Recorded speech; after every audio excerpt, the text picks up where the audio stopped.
जब भी मैं कनाडा की कोई वीडियो आपके साथ शेयर करता हूं तो अलग अलग तरह के पॉइंट ऑफ व्यू या कमेंट उस पे आते हैं। तो बेसिकली इस टाइम पे तीन तरह के लोग हैं जो कनाडा को अलग अलग नज़रिए से देखते हैं। पहले वो हैं जो कह रहे हैं कि कनाडा फिनिश हो चुका है, ये ख़त्म हो चुका है। दूसरे वो हैं जो कंफ्यूज स्टेट में हैं, उन्हें पता नहीं चल रहा है कि कनाडा का आने वाले दिनों में क्या फ्यूचर होने वाला है। और तीसरे वो हैं जो अब भी होपफुल हैं, अब भी कनाडा के लिए अप्लाई कर रहे हैं, जहाँ कनाडा में बैठे हैं वहाँ पे स्ट्रगल कर रहे हैं। तो इस वीडियो में बताऊंगा कि कौन सही है और कौन गलत है, जहाँ तीनों ही गलत हैं। तो वीडियो को एंड तक देखिएगा। इस वीडियो में जो भी कंटेंट मैं आपके साथ शेयर करूंगा वो वेल रिसर्च्ड, पूरी अच्छी तरीके से जो कनाडा की माइग्रेशन हिस्ट्री रही है उसको ध्यान में रख के बनाया गया है। तो वीडियो को एंड तक देखिएगा और सोचने और समझने की ज़रूरत है। जो भी वीडियो मैं आपको बताऊंगा अच्छे तरीके से उसको समझने की कोशिश कीजिए, तभी आपका जो है इस वीडियो को देखने का फ़ायदा है। इस वीडियो को शेयर जरूर कर दीजिए अगर अच्छी लगे। उससे पहले हमारा यूट्यूब चैनल जरूर सब्सक्राइब कर लीजिए, क्योंकि इस पर आपको ऐसी ही यूनिक वीडियोस देखने को मिलती है। वीडियो थोड़ी सी लंबी होगी क्योंकि इसमें मैं आपको थोड़ी सी हिस्ट्री भी बताऊंगा। अब अगर माइग्रेशन हिस्ट्री की बात करें तो आप पहले नहीं हैं जो कनाडा में माइग्रेट होने जा रहे हैं। कनाडा में जो माइग्रेशंस है वो सदियों पहले से है। पहले कनाडा में सिर्फ इंडिजिनस जो लोग हैं जो वहाँ पे पैदा हुए, जिनकी वो धरती है, वो थे। उसके बाद वहाँ पे यूरोपियंस ने जाना शुरू किया, खास करके यूके और फ्रांस। क्योंकि आप अगर कनाडा को देखते हैं तो हम क्यूबिक वाला जो एरिया है वो फ्रेंच के नीचे था, तो वो फ्रेंच कॉलोनी बन गया। अब वो फ्रेंच वहाँ पे बोली जाती है। तो दूसरा था वो इंग्लिश स्पीकिंग कंट्री इसलिए है क्योंकि वो यूके के अंडर था। तो यूरोपियन भी वहाँ से बाहर से आए हुए लोग हैं, यूरोपियन वहाँ के लोग नहीं हैं आपकी तरह। आप एक सदी बाद में जा रहे हैं, वो एक सदी पहले आए हुए हैं। तो माइग्रेशन अब की बात नहीं है, वो बहुत पहले से चला हुआ है। उसके बाद एशियंस ने वहाँ पे जाना शुरू किया, उसके बाद चाइनीज़, इंडियंस और बहुत से लोग वहाँ पे माइग्रेट हुए। तो कहने का बात यह है कि माइग्रेशन सिर्फ ये नहीं है कि जिस टाइम पे आप जा रहे हैं माइग्रेशन उस टाइम पे हुई है। कनाडा की माइग्रेशन हिस्ट्री बहुत ज़्यादा पुरानी है। ये मैंने आपको इसलिए बताया कि टाइम टू टाइम कनाडा ने माइग्रेट किया, लोगों को बुलाया। उसके बाद जो जो लोगों की ज़रूरत थी, अगर वहाँ पे लेबर की ज़रूरत थी लेबर वाले लोगों को बुलाया, अगर वहाँ पे स्किल्ड लोगों की ज़रूरत थी स्किल्ड को बुलाया। जिस तरह के लोगों की ज़रूरत थी कनाडा ने उनको वेलकम किया। उसके बाद उसको एब्जॉर्ब किया अपनी कम्युनिटी में, अपने जो है लैंग्वेज उनको सीखनी पड़ी कनाडा की, तो वहाँ के कल्चर में वो एब्जॉर्ब कर गए। लेकिन इस टाइम पे जो दिक्कत आई है, जो ये पॉइंट उससे जुड़ा हुआ है, इसीलिए मैंने बताया कि कनाडा ने 2010 के बाद बहुत बड़ी माइग्रेशन पॉलिसी शिफ्ट करते हुए बहुत से लोगों को परमानेंट रेजिडेंसी और खास करके टेम्परेरी वीजा पे बुलाया। लेकिन वो जो चीज एब्जॉर्प्शन वाली थी वो कहीं ना कहीं पे दरकिनार हो गई। जितने लोग वहां पे गए, ये नहीं देखा गया कि क्या वो लोग उस सोसाइटी का हिस्सा बन चुके हैं, क्या सारे सेटल हो चुके हैं, जिसकी वजह से वहां पे गिनती बढ़ती गई।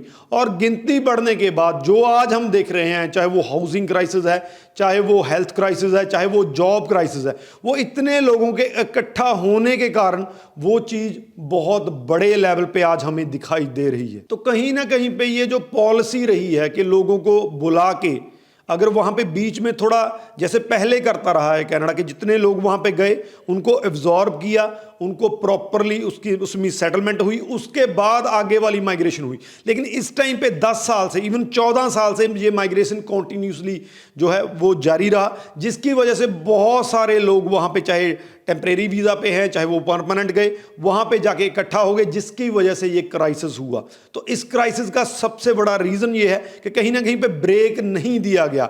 अनब्रेकेबल वो एक चेन बनती गई जो 2023 या 4 में आकर जिस चीज़ का रियलाइज़ हुआ, बहुत बड़ा आपको देख रहे हैं जो भी कनाडा का इस टाइम पे है, तो वो एक कहीं ना कहीं पे इस चीज़ का, इस पॉलिसी का रिजल्ट रही है। अब बात करते हैं उन 3 कैटेगरीज की जिस क्वेश्चन को लेकर आप माइंड में घूम रहे हैं। आप 3 में से एक कैटेगरी को बिलोंग करते हैं। अगर पहली कैटेगरी को बिलोंग करते हैं कि कनाडा फिनिश हो चुका है, ख़त्म हो चुका है, वहाँ पे कुछ नहीं हो सकता है, तो मैं आपको बताना चाहूँगा कुछ साल मैं आपको बताना चाहूँगा। 1920, 30, उसके बाद 70, उसके बाद 80, आप जाके वेब पे चेक कर सकते हैं। उसके बाद 2010 और उसके बाद 2020 का कोरोना।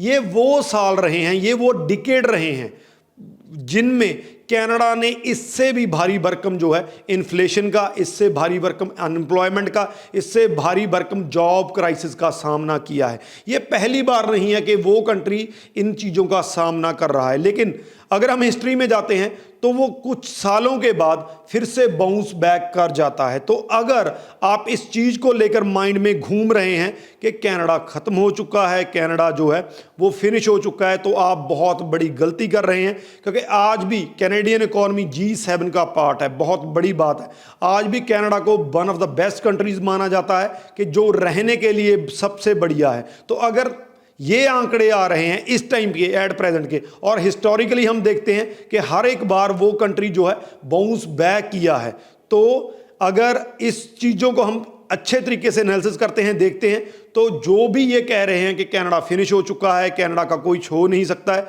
तो बिल्कुल बहुत बड़ी गलती है। ऐसा कुछ नहीं है। जब आप एक डेवलप्ड कंट्री होते हैं तो बहुत जल्दी आपके बाउंस बैक करने के चांसेस होते हैं, जैसे यूएस ने 2008 के क्राइसिस के बाद किया। जैसे कि आमतौर पे कोई भी ऐसा कंट्री जो उस टाइम पे पूरी दुनिया में माना जाता है अपनी इकोनॉमी के लिए, वो बाउंस बैक करता है। तो होप सो कनाडा भी अगले 2 या 3 सालों में उसी तरीके से, जो हम जिस कनाडा को अब आज से 3 या 4 साल पहले जानते थे, उसी सिचुएशन में आ जाएगा। दूसरे वो लोग हैं जो कंफ्यूज्ड हैं। वो इस करके कंफ्यूज हैं क्योंकि नेचुरली है, जब आप किसी कंट्री में माइग्रेट होते हैं, चाहे स्टडी के लिए होते हैं, चाहे आप वर्क के लिए होते हैं, चाहे परमानेंटली होते हैं, तो उस कंट्री का जो फ्यूचर होता है उसी से आपका फ्यूचर जुड़ा होता है। तो दूसरी कैटेगरी वो है जो इस टाइम पे इस चीज़ को लेकर कंफ्यूज है कि जाएं ना जाएं, रहने दें, क्या करें। तो आपके लिए मैं 3 पॉइंट बताने जा रहा हूं। अगर ये 3 पॉइंट आपको सही लगता है कि इन तीनों पॉइंट्स में आपको कोई दिक्कत नहीं है, तो आप आराम से माइग्रेट हो सकते हैं। पहला, आपके कंट्री में सिचुएशन बहुत बढ़िया है, जहां आपके कंट्री की सिचुएशन बहुत बढ़िया, क्योंकि आपकी सिचुएशन भी आपके कंट्री की इकोनॉमी या कंट्री की सिचुएशन से जुड़ी हुई है। आपने एक चीज़ नोट की होगी कि कनाडा में यूके, जर्मनी या फ्रांस से स्टूडेंट नहीं आते हैं, जहाँ वहाँ पे सेटल होने नहीं आते हैं। अगर आते हैं तो बहुत कम गिनती में आते हैं। क्यों आते हैं? क्योंकि वहाँ वो ऑलरेडी डेवलप्ड कंट्री हैं, उनको वहाँ पे आने की ज़रूरत नहीं है। जबकि हम अगर मेजॉरिटी ऑफ जो वहाँ पे जाते हैं वो इंडिया से जाते हैं, नाइजीरिया से जाते हैं, नेपाल से जाते हैं, उन इकोनॉमीज़ से जाते हैं जिनकी सिचुएशन इतनी बढ़िया नहीं है। नेचुरली है, अगर वो इकोनॉमीज़ डेवलप्ड इकोनॉमीज़ नहीं है तो उनके जो वहाँ पे रहने वाले हैं उनको लिमिटेड जॉब अपॉर्चुनिटीज़ हैं, उनका लाइफस्टाइल उतना बढ़िया नहीं है, इसीलिए इन कंट्रीज से लोग वहाँ पे जाते हैं। तो एक पुल फैक्टर है कनाडा का इन कंट्रीज को लेकर के, कनाडा इनको खींचता है, कनाडा इनसे बेटर जॉब्स देता है, कनाडा इनसे बेटर जो है लाइफ क्वालिटी रखता है। लेकिन अगर हम ये भी कह लें कि कनाडा का पुल फैक्टर जो है वो कम हो चुका है, जो कि कम हो चुका है, इसमें कोई डाउट नहीं है, इसीलिए आप कंफ्यूज हैं। लेकिन अगर आपके कंट्री का पुश फैक्टर किस चीज़ को बोल रहा हूँ, जब आपके कंट्री में आपके लिए कोई जॉब अवेलेबल नहीं है, जब आपके कंट्री में आपको कोई फ्यूचर दिखाई नहीं देता है, जब आपके कंट्री में आप इतना पढ़ने लिखने के बाद भी कोई ऐसी जॉब कर रहे होते हैं जिस जॉब के कोई मायने नहीं है, जिस जॉब का कोई फ्यूचर नहीं है, तो उस कंट्री का पुश फैक्टर बहुत ज़्यादा है। तो यहाँ पे अगर आपके कंट्री का पुश फैक्टर कनाडा के पुल फैक्टर से ज़्यादा है तो आप वहाँ पे जाएंगे। अगर आपको ये लगता है कि मेरा कंट्री इतना बुरा नहीं है, मेरी सिचुएशन इतनी बुरी नहीं है, मेरे घर की, मेरे कंट्री की सिचुएशन इतनी बुरी नहीं है, मैं यहाँ पे कुछ ना कुछ कर सकता हूँ, तो आपको वहाँ पे जाने की ज़रूरत नहीं है। आप अपने घर पे बैठिए, अपने कंट्री में बैठिए, वहीं पे कुछ कीजिए, बिजनेस कीजिए, जॉब कीजिए, जो भी कीजिए। जो कमेंट नीचे आते रहते हैं तो आप बढ़िया रहेंगे। तो ये किस्सा पुल और पुश का है। अगर पुश इतना ज़्यादा है आपके घर में, आपके कंट्री में, कि आपका कुछ बन नहीं सकता, इतना बड़ा पुश है, तो आप कनाडा जाइए, बेफिक्र होकर जाइए।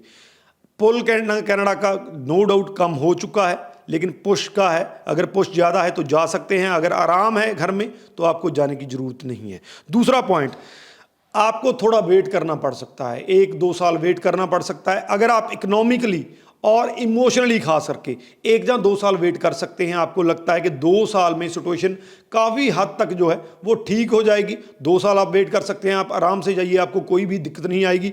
2 सालों के बाद I can assure you Canada उसी सिचुएशन में फिर से आ जाएगा जो पहले इतना ज़्यादा अट्रैक्टिव हुआ करता था। और थर्ड, इसके बाद आप सिर्फ कनाडा तभी जाइए अगर आप कनाडा में कोई स्किल सीख सकते हैं, कोई नॉलेज ले सकते हैं, क्योंकि इससे पहले बहुत से ऐसे स्टूडेंट वहाँ पे गए हैं जो शायद वहाँ पे पढ़ना नहीं चाहते थे, जो पढ़ने गए भी नहीं हैं, लेकिन अब सिचुएशन बिल्कुल उल्टा है। खास करके अगर आप स्टडी वीज़ा पे जाते हैं तो कनाडा तभी जाइए अगर आपने स्टडी करना है, अपनी स्टडी पूरी करेंगे, क्रेडिट प्रॉपर लेंगे, वहाँ पे आप एक अपने आप को प्रूव कर पाएंगे कि मैं एक बढ़िया स्टूडेंट हूँ और आपकी सोसाइटी का, आपकी वर्कफोर्स का हिस्सा बन सकता हूँ।